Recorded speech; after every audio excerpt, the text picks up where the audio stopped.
Hello, welcome to this video on how to make a WordPress listing log using the P2 theme. Originally this video was about 15 minutes long. YouTube only allows 10 minutes, so I've had to split it up. So there's going to be two parts, and this is part one. The first thing we're going to do, this assumes you already have a WordPress.com account. If you don't, there's another video I made. It shows you how to get it done in under 60 seconds. So watch that first, otherwise I'll assume you have one. And the first thing you're going to do is log in. And you log in by just going to WordPress.com, and we're going to type in my login information. And this brings us to like a dashboard. And I already have several blogs set up, but I'm going to set up one specifically for a new listing I have. I'm going to go to first hover my dashboards and down to manage blogs, and it's going to give me a more detailed list. But the idea is I can go to the bottom here and I can register another blog. The blog name that you're going to choose needs to be unique to WordPress.com. So what I typically do is use the street name of the property. So in the MLS here, it's 783 South Willow Trail Loop. So I'm going to make that my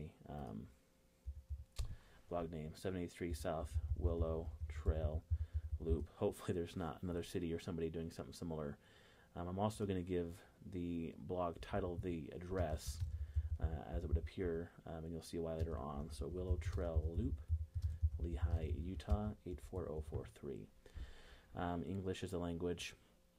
And then I'm going to uncheck this privacy box. I don't want this to be public. In fact, we're going to even go a step further later on. I'm going to create the blog. It'll take just a few seconds for WordPress to verify everything and make the blog. All right, we got the blog here. Right there is our address, and it's going to tell me to log in as my existing username. So I'm going to click this login button, and it's going to show me the blog, and I have to log in for the first time. So I'm going to re-log into this specific blog. I'm going to remember it because I'm going to be back here more often than not. Now we've got this control panel. The first thing we need to do is fix a couple of things. For starters, whenever you make a new blog on WordPress.com, it puts sample posts in there so you can kind of see. We're going to remove those. So click on the posts. This little down arrow will show the menu. And click on the word edit, and you're going to see a list of posts, the Hello World post. There's also a comment associated with it. We'll take care of both of them at the same time. You can hover over it and you'll get these menu options, and you can just click on the word trash, and it will then move it to trash, and we're done with that portion. The next thing we need to do is change our appearance of the blog. So again, I'm going to hover over this arrow is going to pop up. I'm going to click on it, and it's going to expand down, and I want to change the theme. Currently it's got this default theme, but I want to use one that's called P2, letter P, number 2. So I'm going to go to the search box here and type in P2, and then click on search, and it's going to display the specific one I'm looking for. And then simply click on activate, and it'll take a few seconds. It'll upload the theme and activate it, and now we're using this current theme. This theme is similar to a Facebook wall, and I'll show you in a minute some details behind that. Now that we have this P2 installed, there's this P2 options that has appeared. So let's go ahead and select that. We just want to allow any WordPress member to post, and I'm going to go ahead and uncheck display titles just to ensure titles never appear in this particular theme. Now we want to go to settings. I'll use my mouse here this way, and we've got these various options. The first thing we want to do is click on the word privacy, and we're going to say I would like my blog to be private, visible only to users I choose. Once you select that and save the changes, you're going to see the ability to add other users. So your sellers or an agent doing your business while you're out of town, stuff like that, you can add them in here, and you can remove them one by one later on so they can see the blog. That way nothing that's private gets brought out otherwise. The next thing we want to do under settings is go to general, and we want to change our time zone. For some reason it defaults to this UTC time, wherever the meridian is. We're going to go to -7, which is mountain time for us. I'm also going to go ahead and get rid of this tagline. It doesn't need to appear in the blog for this particular purposes. And I'm going to click on Save Changes. That's going to update. The next thing we're going to do is make a visual representation for us to make it easier. So we're going to put a blog picture on here, and I'm going to use the property picture. Now where I get that from is I'm going to go to this other tab. I've got the MLS pulled up here, and I'm just going to click on this so I can get the picture. I'm going to save this image here. I'll come back to that in a minute. And I'm going to choose File. And in my downloads is this image I just saved. So I'm going to choose it and upload. The only unfortunate part is it has to be a square image, and so we're going to have to crop it. So I'm going to go ahead and crop it and just do the best you can for this particular thing here. And we're done. We now have an image associated with our blog, and it's going to show up here, and it's going to show up in thumbnails throughout the site when we need to see it. Actually, let's go to discussions while we're here real quick, and I'm going to uncheck this box.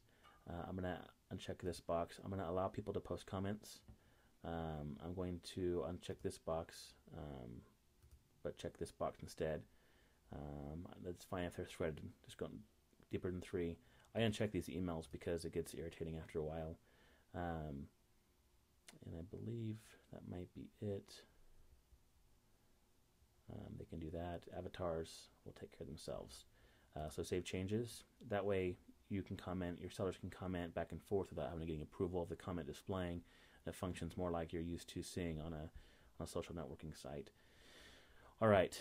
I'm going to, for the purposes of this, just show you what we're looking at so far. So I'm going to open that to the new tab so you can see.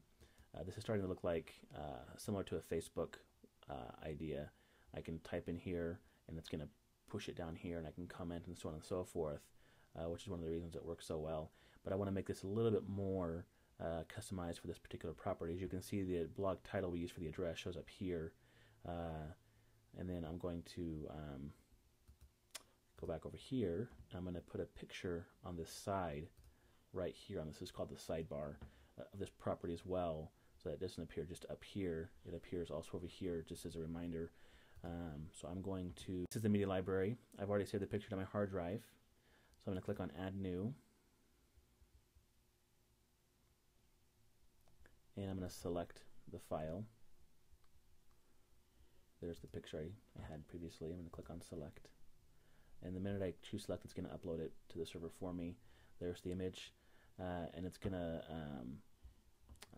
here's the file URL. I'm going to go ahead and copy this. And sometimes it doesn't want to copy out of that box, so I'm just going to make sure it does, and it does. All right, so we don't need to do anything else. We're finished here. I'm now going to go to the sidebar widgets. Here's a sidebar. I'm just going to grab this image and put it here, and it's going to give me some options.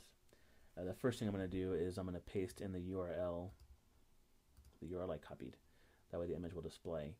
Also, I'm going to make it 250, and it's going to take care of the rest itself, but 250 is the width of the box we have to deal with, otherwise it'll just be cut off, and we don't want that. I know the MLS number is 954455, therefore I know when I go to utahrealestate.com/9544455, it's going to display the public version of that listing, and I want that to happen specifically because if I have an assistant or someone working on it for me, they're trying to get feedback or something, they can click on the picture and quickly see the MLS information that's available to them. If I'm logged into the MLS, it will actually show me more detailed information. I'm also going to put the image title as the MLS number for a quick reference later on. And I'm done. I'm going to go ahead and click Save. And it's done. Put the name up here. I can minimize it. I'm also going to put what's called a tag cloud, and I'll explain what tags are in a moment. If I can find it here, I believe it's in alphabetical order. Here it is. So I'm going to scroll up. Keep scrolling, come on. I'm going to put that in there, and then I'm going to put, I'm going to call this filters. You can call it whatever you want. I just found that's an easy name for when I'm trying to teach new people what tags are all about. And finally, a calendar. Maybe. There we go. And we don't need to name it. It'll name itself. All right, so we're finished. If I actually go through and refresh this page, our MLS will show. As you see when I hover over here in the bottom bar, you'll see the Go to Utah Real Estate appears on my bar down here. Filters is displayed. Calendar's not there yet.